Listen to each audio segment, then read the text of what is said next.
Hello everyone, welcome to my channel.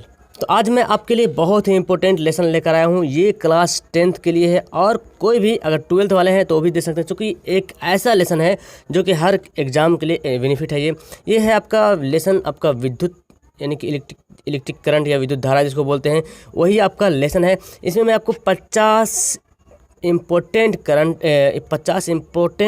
Objective question में लेकर आया हूँ। तो शुरू से लेकर आखिर तक ये वीडियो देखिए, ये बहुत ही हेल्पफुल होने वाला है। ओके, तो वीडियो को बिना देर के स्टार्ट करते हैं। तो चूँकि 50 क्वेश्चन है तो थोड़ा सा वीडियो लंबा होने वाला, तो वीडियो को लास्ट तक देखिएगा, आपको पूरा मज़ा आ जाएगा देखने में। और आप अगर तैयारी कर रहे हैं मैट्रिक क्लास का, तो आप जो है एक टेलीग्राम नाम का ऐप डाउनलोड कर लीजिए। ओके, गूगल प्ले स्टोर से, और वहाँ पे सर्च कीजिए AA ऑनलाइन सॉल्यूशन 2021। वहाँ पे चैनल बना हुआ है, ग्रुप बना हुआ है, आप उसमें ज्वाइन हो जाइए। ओके, आप वहाँ पर से मेरे से डायरेक्ट वहाँ से बात कर सकते हैं। आइए स्टार्ट करते हैं।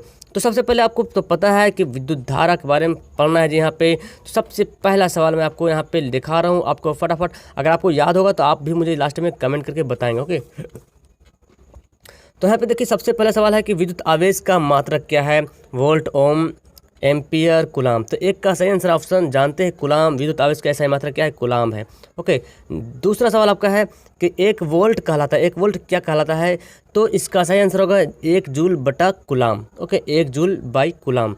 चलिए नेक्स्ट तीसरा सवाल। यहाँ पे मैं थोड़ा सा वीडियो को और बड़ा करता हूँ ताकि आपको क्लियर ये दिखे। ओके, यहाँ पे देख रहे हैं आपको तीसरा सवाल, आमीटर को विद्युत परिपथ में कैसे जोड़ा जाता है? ओके, आमीटर को विद्युत परिपथ में कैसे जोड़ा जाता है? श्रेणी क्रम में, समांतर क्रम में, दोनों या कोई नहीं? तो 3 का यहाँ पे सही आंसर होगा ऑप्शन यहाँ पे 3 का ए, यानी कि एमीटर को या आमीटर को श्रेणी क्रम में जोड़ते हैं, जिसको सीरीज बोलते हैं ना, श्रेणी क्रम में जोड़ते हैं। चलिए ठीक है, चौथा सवाल यहाँ पे आपको दिख रहा होगा स्क्रीन पे, किस उपकरण में धन और ऋण का चिन्ह नहीं होता है? कौन सा उपकरण है जिसमें धन मीन्स प्लस पॉजिटिव और ऋण मीन्स नेगेटिव का चिन्ह नहीं होता है? तो 4 का यहाँ पे सही आंसर होगा ऑप्शन सी, यानी कि कुंडली। देखिए आमीटर में तो रहेगा ही, वोल्ट मीटर में रहेगा, विद्युत सेल में तो धन प्लस माइनस का तो चिन्ह रहेगा ही, लेकिन कुंडली में कुछ नहीं होता। ओके, चलिए ठीक है, 5वां सवाल यहाँ पे देखिए, जो इंपॉर्टेंट सवाल है, ओम का नियम क्या? अगर आप ओम का नियम पढ़ लिए हैं तो बता सकते हैं, नहीं तो अगर नहीं भी पढ़े हैं तो आप जान लीजिए ओम का नियम का फार्मूला होता है V बराबर IR। ये फार्मूला आप याद कर लीजिए, ये आपको बहुत ही इंपॉर्टेंट, बहुत ही काम आने वाला है। और ये जो क्वेश्चन आप देख रहे हैं बहुत ही इंपॉर्टेंट क्वेश्चन है, 2021 में, 2019 में, हर बार एग्जाम में ये क्वेश्चन ओम के नियम से फार्मूला से आ जाता है। ओके, तो छठा सवाल यहाँ पे आपको स्क्रीन पे दिख रहा है, विद्युत धारा का प्रबलता का SI मात्रक क्या होता है? विद्युत धारा का जो प्रबलता होता है उसका SI मात्रक क्या होता है? तो 6 का सही आंसर होगा option A, ampere.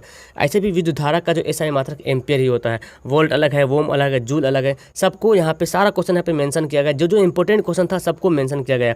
50 objective question, इसका मतलब एक भी क्वेश्चन अगर इससे बाहर कोई क्वेश्चन आएगा ही नहीं एग्जाम में, इस लेसन से इससे बाहर क्वेश्चन नहीं आने वाला। ओके, धारा मापने के यंत्र को क्या कहते हैं? धारा मापने को यंत्र को कहते हैं ऑप्शन ए, यानी कि एमीटर। एमीटर जो होता है जो धारा मापता है, ओके, कितना विद्युत बह रहा है। चलिए यहाँ पे आपका 8वां सवाल यहाँ पे देखिए क्या जी है कि इलेक्ट्रॉन पर कितना आवेश होता है? तो ये बहुत इंपॉर्टेंट सवाल है, हर एग्जाम में ये देखने को मिलता है और अक्सर इसमें गलती करते हैं। तो 8 का यहाँ पे सही आंसर होगा ऑप्शन डी, 1.6 × 10⁻⁻19 कूलाम। कूलाम को सी भी लिख सकते हैं। ओके, 9वां यहाँ पे सवाल आपको दिख रहा है कि प्रतिरोध का SI मात्रक क्या होता है? तो प्रतिरोध का SI मात्रक होता है ओम। तो ये भी इंपॉर्टेंट सवाल है। SI मात्रक भी एक या दो एग्जाम में आता ही है। विभवांतर का SI मात्रक क्या होता है जी? तो विभवांतर का SI मात्रक होता है वोल्ट। ओके, वोल्ट जो है विभवांतर का SI मात्रक होता है। एम्पियर में बताया है, धारा का अभी कूलाम पढ़ लेते, आवेश का ओम अभी पढ़ लिए हैं, प्रतिरोध का। तो इस तरह से SI मात्रक आपको याद होना चाहिए। नेक्स्ट है विशिष्ट प्रतिरोध का SI मात्रक क्या होता है? तो ये भी क्वेश्चन, प्रतिरोध का तो SI मात्रक जानते हैं ओम होता है, लेकिन विशिष्ट प्रतिरोध का SI मात्रक क्या होता है? अगर यहाँ पे ओम देता तो कन्फ्यूज हो जाते हैं यहाँ पे, है ना। तो 11 का यहाँ पे सही आंसर होगा ohm meter. Okay, ohm by meter नहीं, वोल्ट बाई मीटर नहीं, ओम मीटर। ऑप्शन 1 जो है सही होगा।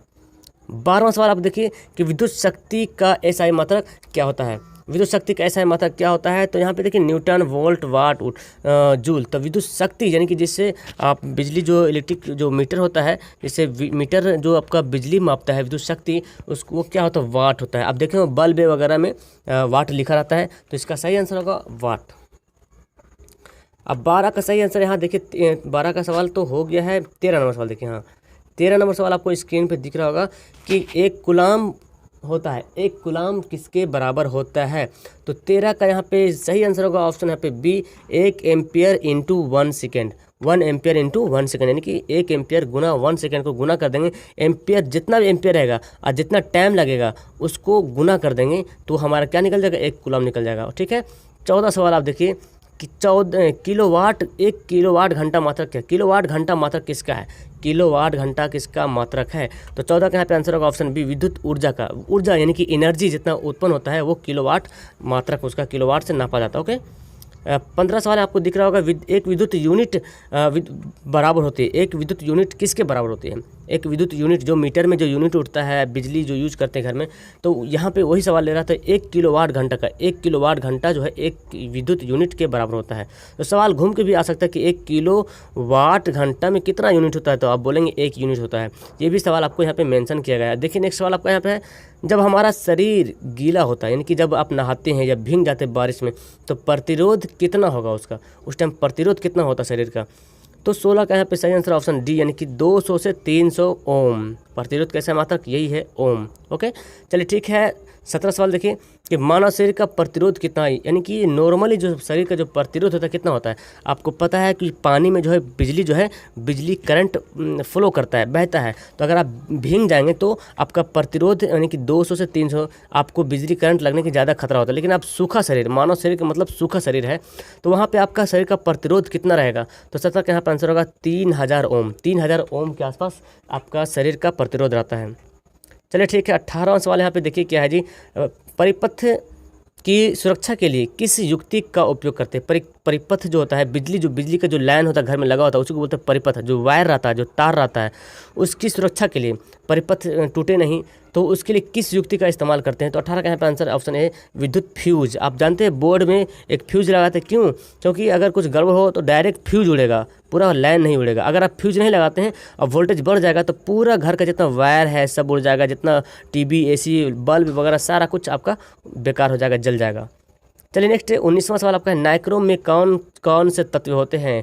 तो ये भी बहुत इंपॉर्टेंट सवाल है। तो 19 का यहाँ पे आंसर होगा निकेल एवं क्रोमियम। नाइक्रोम जो है निकेल और क्रोमियम का मिला होता है। जो नाइक्रोम का तार इस्तेमाल हम लोग आयरन इस्त्री में करते हैं। ओके, जब आयरन जो देते हैं इस्त्री, उसमें रहता है नाइक्रोम का तार रहता है।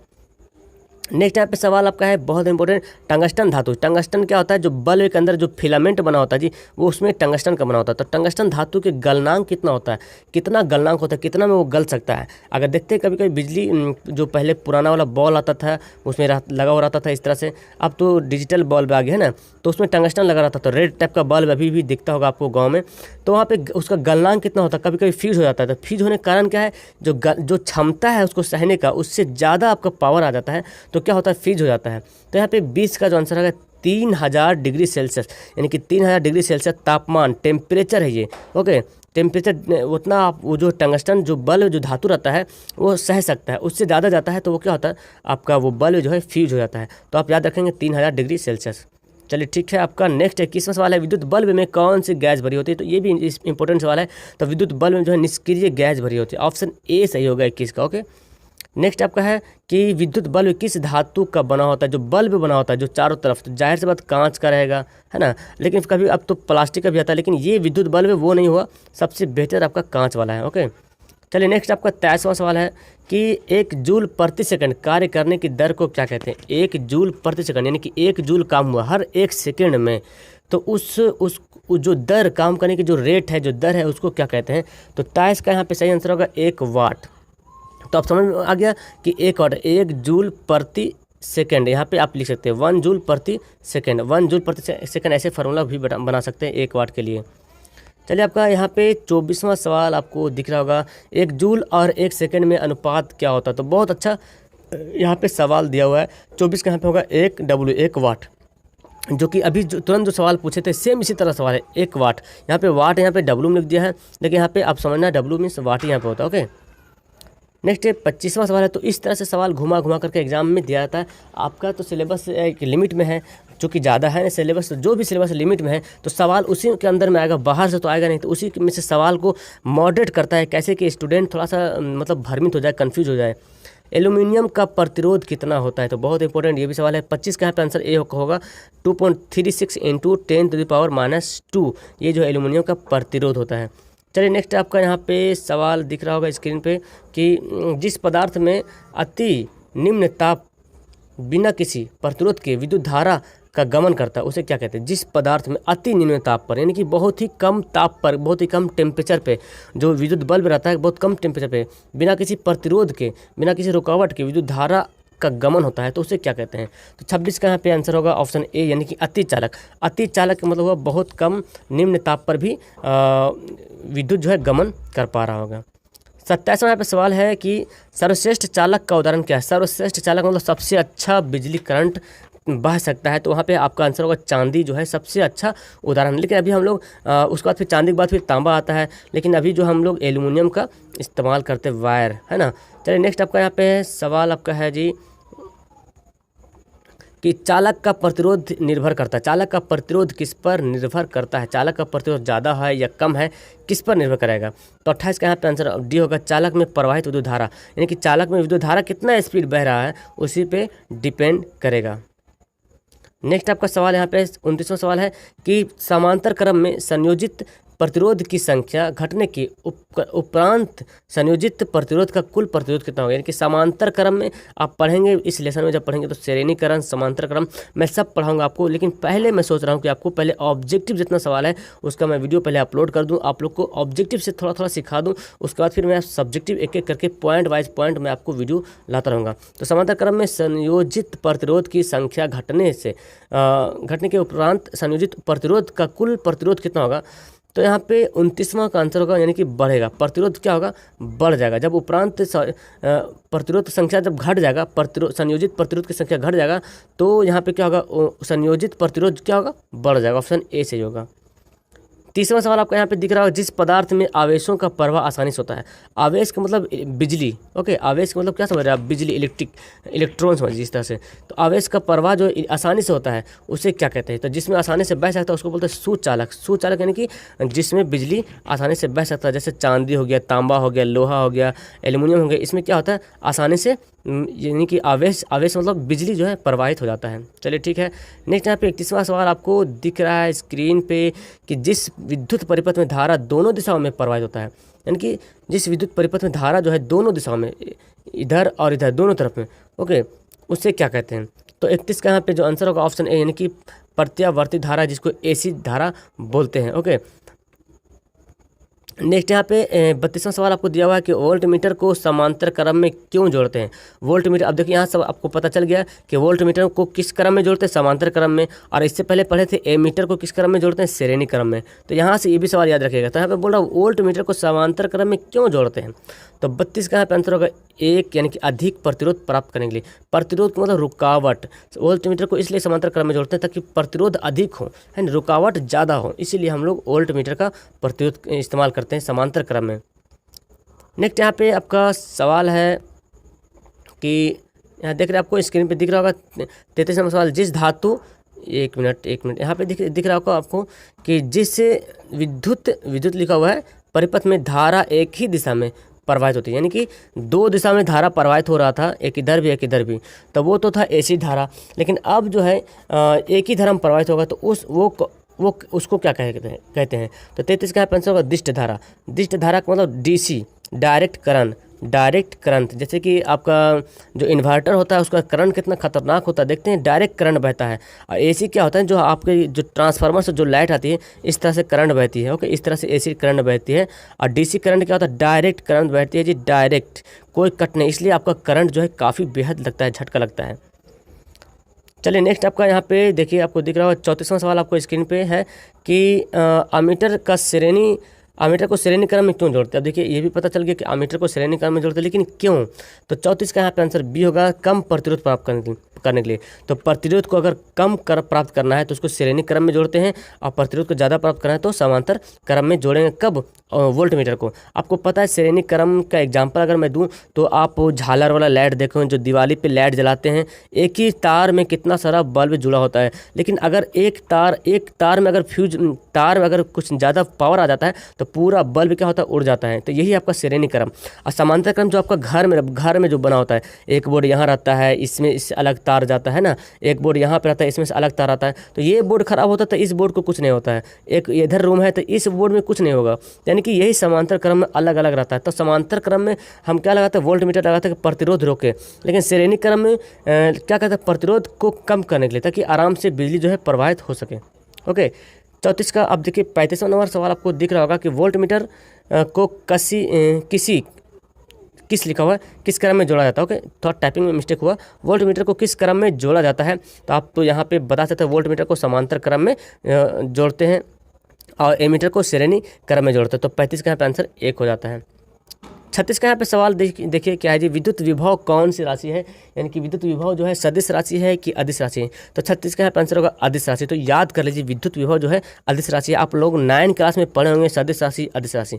ओके, 37वां सवाल आप देखिए, एक कूलम्ब आवेश में कितना इलेक्ट्रॉन होता है। तो ये बहुत ही इंपॉर्टेंट सवाल है। इस तरह का जो सवाल आता है हमेशा स्टूडेंट जो है इसमें कन्फ्यूज हो जाते हैं और एग्जाम में गलती 99% लोग जो है गलती करते हैं। तो आप इसको गलती मत कीजिएगा, एक बार इसको ट्रिक से याद कर लीजिए, रट लीजिए तो आपको याद रहेगा। तो 37 का यहाँ पे सही आंसर होगा ऑप्शन ए, 6.25 इंटू 10⁻18 इलेक्ट्रॉन। यानी कि याद रखिए आप, जो एक कूलम्ब पे जो है ना, कूलम्ब पे जो 18 इलेक्ट्रॉन रहेगा उसको, बाकी ये सब तो सेम ही है 6.25। ओके, नेक्स्ट 38वां सवाल यहाँ पे देखिए क्या है जी, कि धातुओं तथा मिश्र धातुओं की प्रतिरोधकता होती है। धातु और मिश्र धातु जो होता है, धातु जो एक ही चीज़ से बना होता है। मिश्र धातु में उसमें बहुत कुछ धातु मिल के बनता है, मिश्र धातु है ना। तो धातु जो सिर्फ एक धातु रहेगा, मिश्र धातु में 2-3 धातु मिल के बनता है, तो उसका प्रतिरोधकता क्या होगा। तो 38 का यहाँ पे आंसर सी होगा, अत्यंत कम, बहुत ही कम हो जाएगा। यानी कि जो बिजली करंट रहेगा ना उसको रोक नहीं पाएगा। अब देखिए प्रतिरोध, जैसे कोई लकड़ी है तो लकड़ी का प्रतिरोध काफ़ी है, चूँकि इसलिए इसमें बिजली प्रवाह नहीं होता है। लेकिन अब देखिए आप एक लोहा ले लेते हैं, तो लोहा में प्रतिरोध क्या है? बहुत ही कम है, तुरंत बिजली प्रवाहित होता है। तो इस तरह देखा जाए तो सबसे कम प्रतिरोध किस में है? तो चांदी में है बोलेंगे आप, क्योंकि सबसे ज़्यादा बिजली तुरंत प्रवाहित होता है उसमें। विद्युत ऊर्जा का व्यापारिक मात्रक क्या है? तो बहुत ही इंपॉर्टेंट सवाल 39 का। तो 39 का आंसर यहाँ पे सी हो जाएगा, यूनिट। विद्युत ऊर्जा का व्यापारिक नाम क्या है? यूनिट है। चलिए नेक्स्ट फटाफट बढ़ता हूँ, 10 क्वेश्चन और बच रहा है तुरंत। एक माइक्रो एम्पियर विद्युत धारा निम्न में कौन सी है? एक माइक्रो एम्पियर विद्युत धारा कौन सी है? तो 40 का यहाँ पे आंसर सी होगा, 10⁻⁻6। इस तरह के सवाल को आप दिमाग में सेट कर लीजिए, और मैं उम्मीद करूँगा कि ये सवाल जितना मैं पढ़ा रहा हूँ आप अपने कॉपी पर नोट कर करके याद कीजिए, तो आपको तुरंत याद हो जाएगा। नेक्स्ट आपका है किसी विद्युत धारा के सतत तथा बंद पथ को क्या कहते हैं? सतत तथा बंद पथ को क्या कहते हैं? तो 41 का यहाँ पे आंसर होगा विद्युत परिपथ। मतलब यानी कि जो विद्युत धारा जो बह रहा, तो सतत मतलब लगातार, या कहीं पे स्विच लगा दिया तो बंद हो गया, तो वो जो लाइन है उसको क्या कहेंगे? विद्युत परिपथ। यानी कि जो विद्युत बिजली वाला जो रास्ता है उसी को बोलते हैं विद्युत परिपथ बोलते हैं। चलिए नेक्स्ट 42 नंबर सवाल आप देख रहे हैं यहाँ पे कि निम्न में से कौन सा पद विद्युत परिपथ में विद्युत शक्ति को निरूपित करते हैं? विद्युत शक्ति कैसा मतलब क्या होता है? वाट। यानी कि W बराबर क्या फार्मूला हो, तो वही आपसे पूछ रहा है। तो 42 का यहाँ पे सही आंसर होगा I/R²। I/R² यहाँ पे सही होगा। जब आप डिटेल से पढ़ेंगे आप तो आपको याद हो जाएगा, लेकिन फिलहाल आप W बराबर याद रख रहे हैं I/R²। ये आपको नोमरिकल बनाने में काम आएगा। मैं आपको नोमरिकल का वीडियो लाऊंगा, लेकिन पहले मैं आपको धीरे धीरे कर लूँ, चूँकि अभी स्टार्टिंग पोजिशन आपका है। तो मैं चाहता हूँ कि पहले ऑब्जेक्टिव क्वेश्चन, यानी कि अगर मैं 100 क्वेश्चन बता रहा हूँ तो 100 क्वेश्चन में कम से कम अगर आप 50 भी याद कर लेते हैं तो बहुत ही अच्छी बात है। 50 क्वेश्चन बता रहा हूँ, 50 में आपको अगर 25 भी समझ में आ रहा तो बहुत ही, इस लॉकडाउन में इतना याद हो रहा था, क्या कम बड़ी बात थोड़ी ना है। निम्न से कौन सा संबंध सत्य है? इसमें बताना है। ये देखिए प्रतिरोध का ओम का नियम का फार्मूला दिया हुआ है, शक्ति का फार्मूला दिया हुआ है, तो आपको बताना कौन सा इसमें सही है। तो 43 का यहाँ पे आंसर सी, V बराबर IR, चूँकि ये ओम का फॉर्मूला है। बाकी ये सब जो है ना गलती लिखा हुआ है। ओके, ये सब गलती लिखा हुआ है, तो यहाँ पे सही आंसर होगा ऑप्शन यहाँ पे सी जो है करेक्ट हो जाएगा। नेक्स्ट यहाँ पे 44 नंबर सवाल आपका है कि 44 सवाल आपको दिख रहा होगा आपको कि एक मिनट, चलिए ठीक है, आपको यहाँ पे दिख रहा होगा 44 का सवाल कि विद्युत धारा को नियंत्रित करने के लिए उपयोग किए जाने वाले अवयव को क्या कहते हैं? विद्युत धारा को नियंत्रित, विद्युत धारा जो बह रहा है उसको कंट्रोल करना है, तो उसके लिए जो उपयोग करेंगे तो उसको क्या कहते हैं। 44 का यहाँ पे आंसर ऑप्शन ए होगा परिवर्ती प्रतिरोध। क्या बोलेंगे, परिवर्ती प्रतिरोध, ऑप्शन ए सही होगा 44 का। अब बस 6 क्वेश्चन और बच रहा है, 50 क्वेश्चन कंप्लीट होने वाला है। 1 जूल में कितनी कैलोरी होती है, बहुत ही इंपॉर्टेंट सवाल है। तब 45 का यहाँ पे आंसर ऑप्शन डी 0.24। मैं जितना सवाल बता रहा हूँ वो हर एग्जाम में यानी कि मैट्रिक का किसी ना किसी ईयर में सब सवाल आया हुआ सवाल है, इसलिए मैं आपको इस सवाल को इंपॉर्टेंट बता रहा हूँ। 1 किलोवाट घंटा बराबर होता है, तो मैं बताया था 1 यूनिट जो है 1 किलोवाट घंटा के बराबर होता है। चलिए ठीक है, 47 का सवाल है 1 किलोवाट घंटा बराबर। अब अगर आपको जूल में दे दिया है, एक तो जान रहे 1 किलोवाट घंटा बराबर क्या 1 यूनिट होता है, लेकिन आपको जूल में दिया जा रहा है, तो जूल में भी आंसर जान लीजिए कि 47 का यानी कि इसका सही आंसर ऑप्शन ए 3.6 × 10⁻6 जूल, ये आपका सही आंसर है। 48 का यहाँ पे सवाल यहाँ पे देखें कि किसी कुंडली का प्रतिरोध ज्ञात करने के लिए सूत्र क्या है, कुंडली का प्रतिरोध निकालना तो उसका सूत्र क्या है। तो 48 का यहाँ पे आंसर ऑप्शन यहाँ पे सी हो जाएगा। ओके, 49 नंबर सवाल आपको यहाँ पे दिख रहा होगा जी कि लघु पतन के समय परिपथ में विद्युत धारा का मान क्या होता है। लघु पतन यानी कि जिस टाइम आपका बिजली ज़्यादा बढ़ जाता है तो फ्यूज क्या होता है, जो फ्यूज लगा होता है घर में वो गल जाता है, उसको बोलते हैं लघु पतन।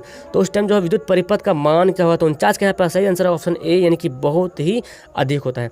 चलिए ठीक है, अब लास्ट सवाल यहाँ पे देखिए कि हमारे घरों में जो कितनी विद्युत आपूर्ति होती है, यानी कि हमारे घरों में जो बिजली का इस्तेमाल करते हैं वो कितना आपूर्ति इस्तेमाल करते हैं, विद्युत कितनी आपूर्ति की जाती है, यानी कि जो धारा आपको घर में जो वायर आता है घर में कितना वोल्ट का आता है घर में। तो 50 का यहाँ पे आंसर होगा ऑप्शन सी यानी 220 वोल्ट का। आपको पता है 440 यानी कि जो ट्रांसफार्मर होता है, ट्रांसफार्मर से 11,000 का तार आपका 11,000 का तार जो है ट्रांसफार्मर में आता है, और ट्रांसफार्मर से भी आपके घर में जैसे कि मेन सब स्टेशन है वहाँ से 11,000 का वायर आया ट्रांसफार्मर में। ट्रांसफार्मर से आपको मोहल्ला में जब आता है तो वो होता है 440 आपके, फिर मोहल्ला में जो तार आता है फिर वहाँ से आप जो घर में लेते हैं ना वो होता है 220 वोल्ट का। तो इस तरह से आपका ये इसका सीक्वेंस चलता है। तो ये इस तरह से आपको देख रहे हैं यहाँ पे 20-25 मिनट में यहाँ पे 50 वीडियो क्लियर हो गया। तो बहुत इंपॉर्टेंट था वीडियो। अगर आप मेरे से जुड़ना चाहते हैं तो अपना टेलीग्राम एक ऐप है प्ले स्टोर पे, वो टेलीग्राम ऐप डाउनलोड कीजिए और वहाँ पे सर्च कीजिए ए ऑनलाइन सॉल्यूशन 2021। ओके, तो वहाँ पे आप ग्रुप बना हुआ है, आप वहाँ पे जुड़ जाइए। आप वहाँ पे कुछ भी सवाल मेरे से आप डायरेक्ट वहाँ पे मेरे से बात कर सकते हैं, मेरे से कुछ भी सवाल पूछ सकते हैं। तो आपको ये वीडियो अच्छा लगा तो उसको लाइक करना, शेयर करना, और नए हैं तो चैनल को सब्सक्राइब भी करना, ताकि और मुझे बताना कि आपको किस तरह के वीडियो चाहिए। ओके, तब मैं आपको और वीडियो इस तरह से लाता रहूँगा। तब तक दीजिए मुझे इजाज़त। That's all, thank you everyone.